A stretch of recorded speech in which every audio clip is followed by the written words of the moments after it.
नगरपालिकेची GB पटेलसाठी काय उमेदवार आहे?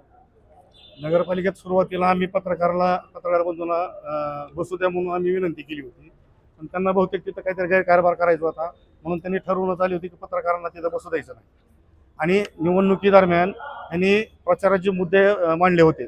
त्याच्यात त्यांनी म्हणजे नागरिकांना आम्हीच दाखवलं की आम्ही आमच्याकडे जर सत्ता जर दिली तर आम्ही पालिकेसंदर्भात कुठंही निधी कमी पडू देणार नाही.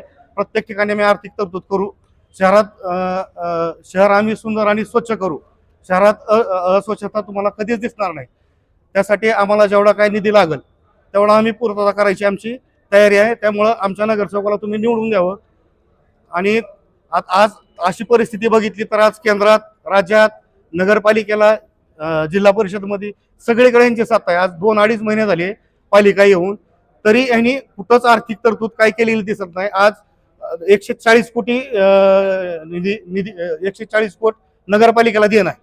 मग आता हे बाकीच्या सोयी सुविधा जर करायचं म्हणलं तर ह्यांनी पैशाची व्यवस्था कुठून करणार? ह्यांनी नागरिकाला तर आमिष दाखवले, सत्ता काबीज करायसाठी वेगवेगळे आमिष दाखवले. आणि आजच्या घडीला काय बघितलं, सर्वसाधारण सभेत चर्चा केली तर कुठंच काही तरतूद केलेली दिसली नाही.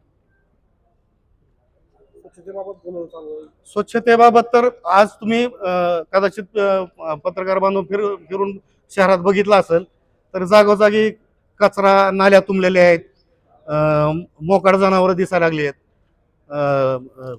काय मोकाट कुत्री आहेत, वर आहेत. ह्याचा कुठंच काय अनेक बंदोबस्त केलेला दिसत नाही. आणि ह्या गोष्टी करायला आर्थिक नियोजन लागतंय, तसं ह्यांच्याकडे काहीच बघायला मिळत. त्याच्यामुळं नागरिकाच्या रोज तक्रारी आहेत. रोज सकाळी 7 वाजल्यापासून नागरिकाचे फोन चालू. काही कर्मचारी अधिकाऱ्यांच्या घरी आहेत कामाला.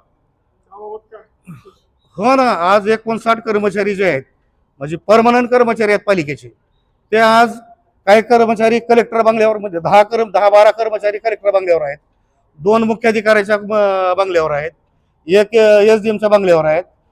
पुन्हा आता काही महिला वगैरे आहेत त्यांनी आता कारण सांगायला लागलेत की बगीचा वगैरे साफ करते, बगीचाच्या कामासाठी आहे. काही महापुरुषाच्या पुतळ्याभोवती आहेत. पण आज एकंदर तुम्ही जर फिरून बघितलं तर तुम्हाला कुठेही एक कर्मचारी दिसणार नाही. आणि 2 कर्मचारी परमनंट असून कायम गैरहजर आहेत, त्याचे यांच्याकडे काय कुठलं डॉक्युमेंट्स नाही. आम्ही 2 दिवसात त्यांना त्या लोकांची यादी मागवली. 100% होणार ना. सगळे स्वच्छतेचे कर्मचारी आहेत. हे कर्मचारी जर आले तर बऱ्यापैकी शहरात स्वच्छतेच्या बाबतीत हातभार लागू शकतो ना.